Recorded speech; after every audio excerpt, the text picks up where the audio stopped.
আসসালামু আলাইকুম, সবাইকে শুভেচ্ছা জানাচ্ছি। আজ আমরা কথা বলবো পুরুষদের বন্ধ্যাত্ব নিয়ে। আমি আমার আগের কিছু ভিডিওতে বলেছি পুরুষদের বন্ধ্যাত্ব কেন হয় এবং কিভাবে আমরা সেটা বুঝতে পারি।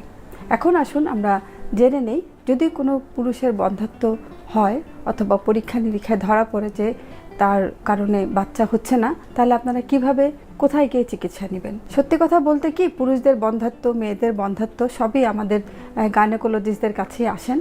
তো গাইনোকোলজিস্টরাই সাধারণত পুরুষদের বন্ধ্যাত্বেরও চিকিৎসা করে থাকেন, অবশ্যই একটা সার্টেন লিমিট পর্যন্ত। যখন বন্ধ্যাত্বের যে কারণগুলা সেগুলো যদি খুব বেশি জটিল হয়ে যায়, যদি কোনো সার্জারির প্রয়োজন হয়, সেক্ষেত্রে আমরা আমাদের আরও কিছু স্পেশালিটি আছে যাদের সাহায্য নিয়ে থাকি, এবং সেই সাহায্যে কখন সেই বন্ধ্যাত্ব পুরুষ যাবেন, কিভাবে যাবেন, সেটার জন্য কিন্তু আপনার যে গাইনোকোলজিস্ট সেই আপনাকে ঠিকমতো পথ দেখাবে। যদি কোনো পুরুষের বীর্য পরীক্ষায় পাওয়া যায় যে তার বীর্যে কোনো সমস্যা আছে যার জন্য তার বাচ্চা হচ্ছে না, তাহলে নেক্সট যে তার জন্য করণীয় তা হচ্ছে, যখন বীর্যে কোনো সমস্যা পাওয়া যায় তারপরে কিন্তু আরও কিছু পরীক্ষা নিরীক্ষা করতে হয়। তার মধ্যে হরমোনাল কিছু পরীক্ষা আছে, যে হরমোনের জন্য অনেক সময় যে বীর্য তৈরি হয়, যে তৈরি হওয়ার যে সিস্টেম, সেই সিস্টেমে অনেক সময় সমস্যা হয়ে যায়। সেক্ষেত্রে হরমোনগুলো আমাদের দেখতে হয়। জেনেটিক কিছু সমস্যা থাকতে পারে, সেই জেনেটিক সমস্যার জন্য জেনেটিক অ্যানালাইসিসের জন্য দেখতে হতে পারে। ডায়াবেটিস অথবা অন্য কোনো হরমোনাল সমস্যার জন্য বীর্যে কোনো প্রবলেম থাকতে পারে, সেটা আমাদেরকে দেখতে হয়। জন্মগত কিছু ত্রুটি থাকে, যেমন পুরুষদের দুটি অন্ডকোষ থাকে যেখান থেকে বীর্যগুলো তৈরি হয়, সেখানে যদি জন্মগত কোনো সমস্যা থেকে থাকে সেটার জন্য চিকিৎসার জন্য অন্যত্র ব্যবস্থা নিতে হবে। তাহলে প্রথমেই যখন কোনো ইনফার্টাইল পুরুষ গাইনোকোলজিস্টের কাছে আসেন, তার শারীরিক পরীক্ষার জন্য তাকে একজন সার্জন অথবা একজন ইউরোলজিস্ট অথবা একজন এন্ডোক্রিনোলজিস্ট, যদি সে পুরুষ হয়, তার কাছে আমরা পাঠিয়ে থাকি। তার শারীরিক পরীক্ষায় যদি কোনো সমস্যা পাওয়া যায়, যেমন শারীরিক পরীক্ষা অনেক সময় ভেরিকোসিল নামে একটি সমস্যা আছে যেটা পাওয়া যায়, যেটা পরে সার্জিক্যালি কারেকশন করতে হয়, এবং এই কারেকশনগুলো সাধারণত ইউরোলজিস্টরাই করে থাকেন, আমরা তার কাছেও পাঠিয়ে থাকি। আমি এখানে আরেকটি ছবি দেখাতে চাচ্ছি। এই ছবিটি হচ্ছে পুরুষদের প্রজননতন্ত্রের ছবি। আমরা এখানে দেখতে পাচ্ছি এটি হচ্ছে প্রোস্টেট, এটি হচ্ছে ব্লাডার এবং এটি হচ্ছে অন্ডকোষ। সাধারণত এই জায়গাতে যে স্পার্মাটোজোয়া অথবা স্পার্মগুলো আছে এখানে তৈরি হয়। তৈরি হওয়ার পরে আপনারা দেখতে পাচ্ছেন এক লম্বা একটা রাস্তা, এই রাস্তা ক্রস করে এখানে আরও কিছু শরীরের কিছু অর্গান থাকে, যেখান থেকে কিছু কিছু স্পার্মের কিছু উপাদান এখান থেকে যোগ হয়ে প্রস্টেট পার হয়ে এখান থেকে তারপরে ফাইনালি এটা বের হয়। তাহলে এই যে আমরা বড় একটা রাস্তা দেখতে পাচ্ছি, এই রাস্তার যে কোনো জায়গায় একটা কোনো সমস্যা হতে পারে। যেমন অন্ডকোষের সমস্যা আমি আগেই বলেছি, যদি সেটা জন্মগত কোনো সমস্যা হয় এখানে তৈরি হবে না। আবার ধরলাম যে এখানে সবই ঠিক আছে, এখানে তৈরি হয়ে যখন সে এই রাস্তাটা ক্রস করে প্রস্টেট পর্যন্ত আসবে, এই রাস্তার মধ্যে কোনো ব্লকেজ থাকতে পারে, কোনো প্রবলেম থাকতে পারে, সেখান থেকেও কিন্তু যে বীর্যর যে কোয়ালিটি সেটা সমস্যা হতে পারে। তারপর ধরি আমি এইখানে প্রস্টেট ক্রস করে যখন ফাইনালি সে বের হবে, এখান থেকে আমরা দেখতে পাচ্ছি কি ছোটো ছোটো গ্ল্যান্ড আছে, এখানেও কিছু উপাদান মিক্সড হওয়ার পরে সেটা ফাইনালি বের হয়। এখন বের হওয়ার রাস্তায় যদি কোনো সমস্যা থাকে, সেখানেও কিন্তু দেখা যাবে যে ওই পুরুষটি সবই ঠিক আছে কিন্তু তাও বাচ্চা হচ্ছে না।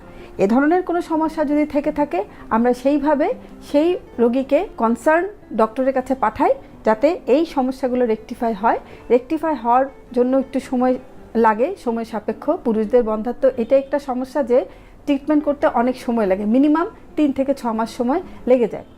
সেভাবে চিকিৎসা করার পরে আবার আমরা একটা বীর্য পরীক্ষা করি।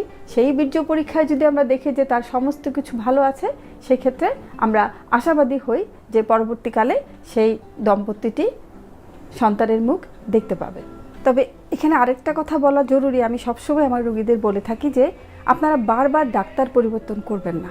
কারণ একজন ডাক্তার যখন একজন ইনফার্টাইল কাপলকে চিকিৎসার জন্য মনস্থির করেন, যখন তাকে চিকিৎসার পদ্ধতি দেওয়া হয়, ব্যবস্থাপত্র দেওয়া হয়, তখন অবশ্যই কিছু ধাপ আমাদের চিন্তা করা থাকে। First step, second step, third step, এভাবে আমরা হিসাব করে নিই। এখন বারবার ডাক্তার পরিবর্তন করলে যেটা সমস্যা, যে আপনাকে প্রতিটা ডক্টরের কাছে গিয়ে কিন্তু আবার নতুন করে প্রথম ধাপ থেকে চিকিৎসা শুরু করতে হবে। সেজন্য আমি অবশ্যই আপনাদেরকে বলবো, যারা নিঃসন্তান দম্পতি আছেন তারা অবশ্যই আগে ভেবেচিন্তে ঠিক করুন আপনারা কার কাছে চিকিৎসা নেবেন, যেখানে আপনাদের পছন্দ, যেখানে আপনারা কমফোর্টেবল ফিল করেন। কমফোর্টেবল মানে বলছি আমি যে একজন ডক্টরের সাথে রোগীর রিলেশনটা কিন্তু কমফোর্টেবল হতে হয়।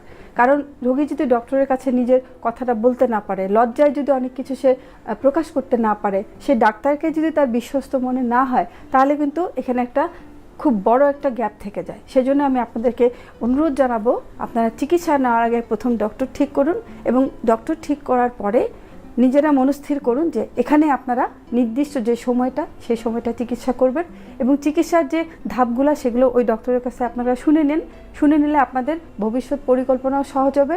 আপনারা যদি ট্রিটমেন্ট মনে করেন যে সেই পর্যন্ত চালাতে পারবেন অথবা পারবেন না, সেটা আপনারা ডিসিশন নিতে পারবেন। এটা হলো হয় কি, যে আপনাদের অযথা যে সময় নষ্ট সেটা হবে না। কারণ এই যে ইনফার্টিলিটি ট্রিটমেন্ট, সেখানে সময়টা কিন্তু একটা বিশাল মানে ইম্পর্টেন্ট জিনিস। কারণ এখানে বয়সের ব্যাপার আছে, তারপরে পার্সোনাল জীবনের কিছু প্ল্যানিংয়ের ব্যাপার আছে। সেই জন্য ইনফার্টাইল রোগীদেরকে সবসময় শৃঙ্খলার মধ্যে চলতে হবে এবং একটা স্ট্রাকচার ওয়েতে লাইফ লিড করতে হবে। অনেক সময় দেখা গেল আপনি চিকিৎসা করছেন, চিকিৎসার 2 মাস পরে মনে হলো যে আপনাদের হাজব্যান্ড ওয়াইফকে 2 জায়গায় চলে যেতে হবে। আমি আমার পার্সোনাল লাইফে এরকম অনেক পেশেন্ট পেয়েছি যে 2 মাস চিকিৎসা কন্টিনিউ করে তারপরে 6 মাস হয়তো দুজন একসাথে নাই। তো বললাম এই জন্য যে চিকিৎসা যেহেতু একটা রিলের মতো, রিলে রেস আমরা অনেকেই জানি যে রিলে রেসে কী হয়, 4-5 জন মিলে একটা সার্কেল কমপ্লিট করতে হয়। ইনফার্টিলিটি ট্রিটমেন্টটা ঠিক ওরকমই, যে একটা সময় দিতে হবে, ধৈর্য দিতে হবে। ডক্টরেরও ধৈর্যের দরকার আছে, রোগী যারা আসছেন তাদেরও ধৈর্যের ব্যাপার আছে। সুতরাং আমি আশা করব যারা ইনফার্টাইল কাপল আছেন, যারা নিঃসন্তান দম্পতি, অনেক দিন ধরে মনের মধ্যে একটা ব্যথা বয়ে বেড়াচ্ছেন, আপনারা সঠিক সময়ে সঠিক সিদ্ধান্ত নিয়ে সঠিক ডক্টরের কাছে গিয়ে তার নির্দেশ মতো আপনারা এগোতে থাকেন। ইনশাল্লাহ আপনাদের কোল জুড়ে আসবে ফুটফুটে বাচ্চা। সবাই ভালো থাকুন। আসসালামু আলাইকুম।